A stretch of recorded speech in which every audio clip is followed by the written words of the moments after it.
Hello everyone. ITF एक ऐसा chapter है जो कि जेईई मेंस और एडवांस के सिलेबस को बहुत अच्छे तरीके से कैटर करता है और बच्चों को बहुत ज़्यादा परेशानी होती है आईटीएफ वाले चैप्टर्स में। एक बहुत ही बेसिक क्वेश्चन है आईटीएफ का। हमारे पास एक एक्स दे रखा है और एक वाई दे रखा है। एक्स बेसिकली एक वैल्यू है because it is nothing but sine of times tan inverse 2, तो basically you will get x in as a value, right? Y जो है वो बेसिकली अगेन बिकॉज़ ये बेसिकली एक एंगल है अंदर वाली क्वांटिटी और उसपे साइन 2 ले रहा है, तो अगेन वाई भी एक वैल्यू होगी। तो हमें एक्स और वाई का कंपैरिज़न करना है।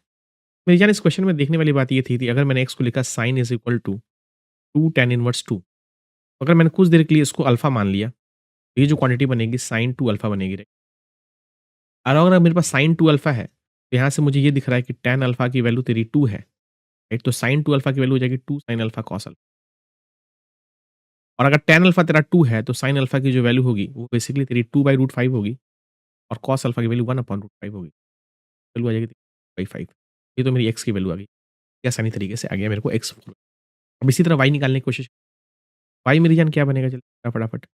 वाई में लिखा हुआ है हाफ, राइट? सॉरी, बाहर में तो साइन लिखा हुआ है ना, साइन 1/2 और tan इनवर्स 4/3 को मैं कुछ देर के लिए बीटा मान लेता हूँ। क्या मान लेता हूँ? जहाँ से मुझे मिलता है कि tan बीटा की वैल्यू आ जाएगी मेरी। अब मुझे चाहिए sin बीटा/2। सर ये तो पंगा हो गया। मेरे को tan बीटा पता है, sin बीटा/2 कैसे निकलेगा?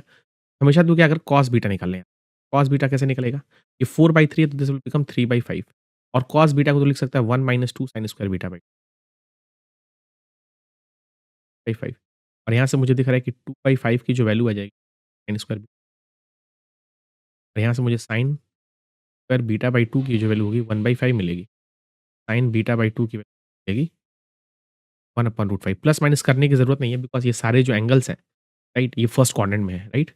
sin बीटा/2 तेरा 1/√5, यहाँ से तेरा y की वैल्यू आ जाएगी 1/√5 और तू अगर इसको रैशनलाइज़ करने की कोशिश करेगा, y की जो वैल्यू आएगी तेरी 5/5 आएगी और देख सकता है x तो तेरा 4/5 है और y तेरा √5/5 है, तो x बड़ी है, मतलब इसका करेक्ट आंसर होगा ये होगा। ऐसे और भी इंटरेस्टिंग वीडियो को जानने के लिए चैनल को लाइक कर, शेयर कर और सब्सक्राइब कर।